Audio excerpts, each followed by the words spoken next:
el uso de la palabra el diputado Mario Leito. Gracias, presidente. Bueno, en primer lugar, quiero manifestar que en diciembre del año pasado, concretamente el 11 de diciembre del año pasado, el diputado Pablo Schedlin presentó un proyecto de lo cual pedía en ese proyecto la suspensión de las PASO. Los fundamentos que daba en aquel momento el diputado eran concretamente la situación de pandemia por la cual estábamos atravesando y estábamos viviendo. Situación esta de la pandemia que no han desaparecido hoy en la fecha. He sabido la crisis sanitaria por la cual estamos atravesando y esa crisis sanitaria en definitiva ha venido a modificar muchos hábitos de los argentinos. Las relaciones humanas, las relaciones laborales. Y nadie queda exento con relación a esta responsabilidad. Menos aún quienes tienen responsabilidades políticas o tienen responsabilidades de gestión, que son los que deben buscar los mecanismos necesarios para poder garantizar fundamentalmente dos cuestiones. Los procesos electorales, presidente, fueron revisados profundamente en muchos de los países, aproximadamente en 80 países. Nosotros vemos países cercanos como Brasil, como Chile, Italia, en el caso de Rusia mismo, en el caso de Estados Unidos, que fueron modificando estos procesos electorales o sistemas electorales en época de la pandemia. La movilización y el desarrollo de los comicios produce una movilización muy profunda de gente. Y el Estado acá debe buscar de alguna manera los mecanismos necesarios para garantizar dos cuestiones. Una de ellas es la salud pública, que es un tema central, y el segundo también, garantizar los derechos políticos que tienen todos los ciudadanos. Esto tiene que ver no tan solo con el derecho a votar, sino fundamentalmente también con la posibilidad de poder ser candidato y poder ejercer ese derecho. La suba de los contagios en la Argentina creo que está muy claro. Cada día tenemos mucho más contagiados. Problema muy complicado y muy difícil, la aparición de nuevas cepas. Esto es conocido absolutamente por todos.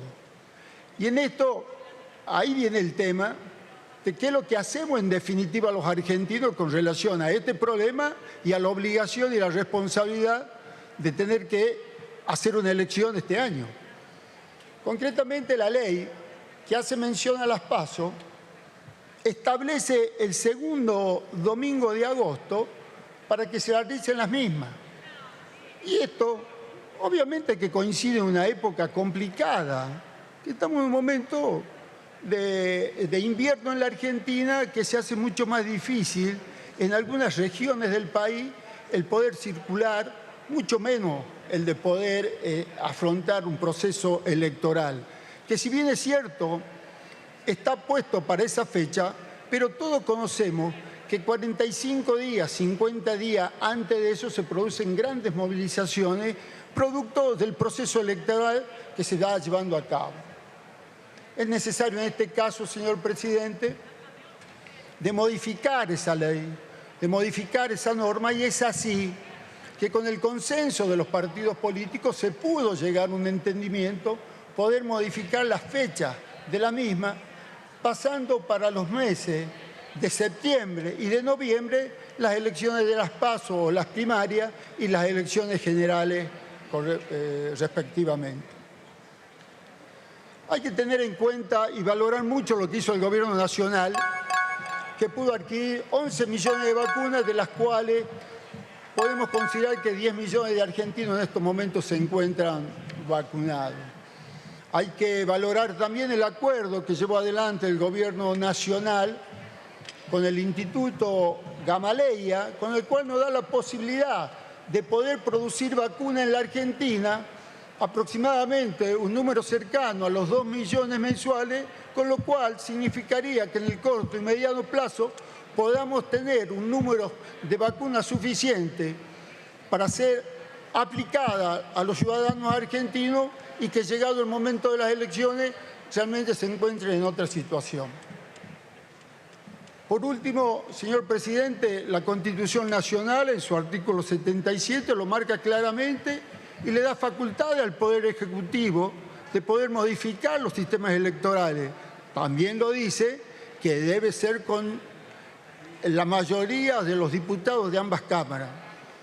Con lo cual, señor presidente, para redondear, quiero decirle que vamos a acompañar este proyecto del Ejecutivo porque básicamente garantiza los derechos de los ciudadanos a poder ser elegidos y también garantiza los derechos políticos de las agrupaciones políticas y de los propios candidatos de que puedan ser elegidos en igualdad de condiciones con relación a todos los partidos políticos. Gracias.